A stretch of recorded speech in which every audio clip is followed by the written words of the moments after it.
Alors je vous préviens, je ne suis pas un cadeau pour tout le monde. Si nous gagnons, plus personne ne pourra hériter de plus de 12 millions et tout le reste sera donné aux jeunes gens qui étudient soit à la faculté, soit au lycée professionnel.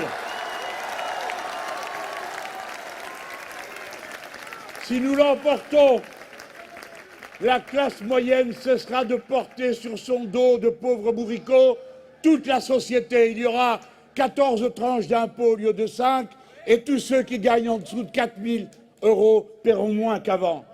Et nous rétablirons l'ISF. Et catastrophe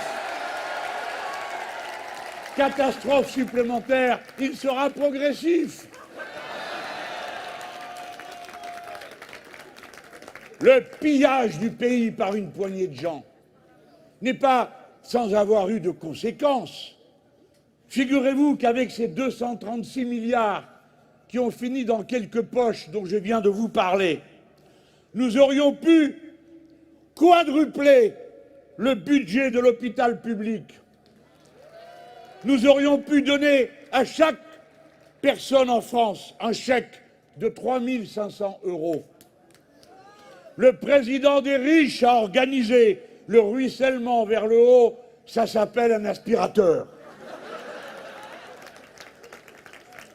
Dans 36 jours, si vous le voulez, immédiatement, et parce que ça se fait par décret, il y aura un décret d'urgence sociale qui décidera, séance tenante, du blocage des prix,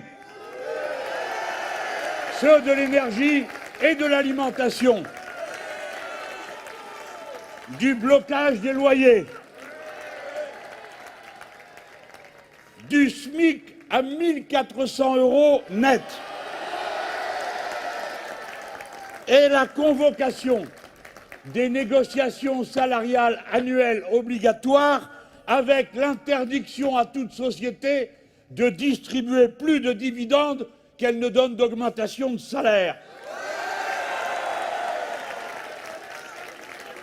Quoi, monsieur Macron? La France est plus indépendante qu'avant? Mais où? Où avez-vous vu une chose pareille? Est-ce que vous savez qu'au moment même où tous ces intelligents sont en train de se demander ce qu'ils vont faire, vu que les routes commerciales se coupent, eh bien, nous importons la moitié de ce que nous mangeons. Nous étions une nation souveraine alimentairement. Le plan de bifurcation écologique fixe à l'horizon le plus rapide le retour à l'autonomie alimentaire de la France au détriment de l'agriculture chimique d'exportation. Depuis quand sommes-nous plus indépendants avec 38 000 emplois industriels de moins, quand vous avez bradé, sans des fois y participer directement, des entreprises comme GEC, comme Alstom, comme combien d'autres partout dans le pays?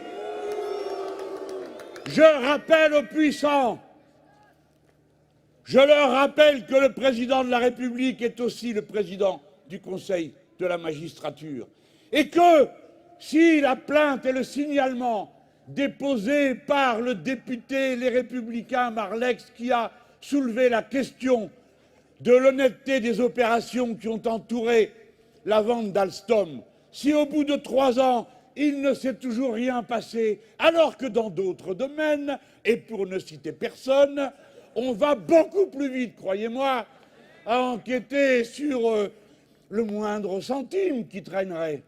Eh bien, je leur rappelle que cette enquête aura lieu et que s'il y a des gens qui sont suspectés, eh bien, ils seront poursuivis.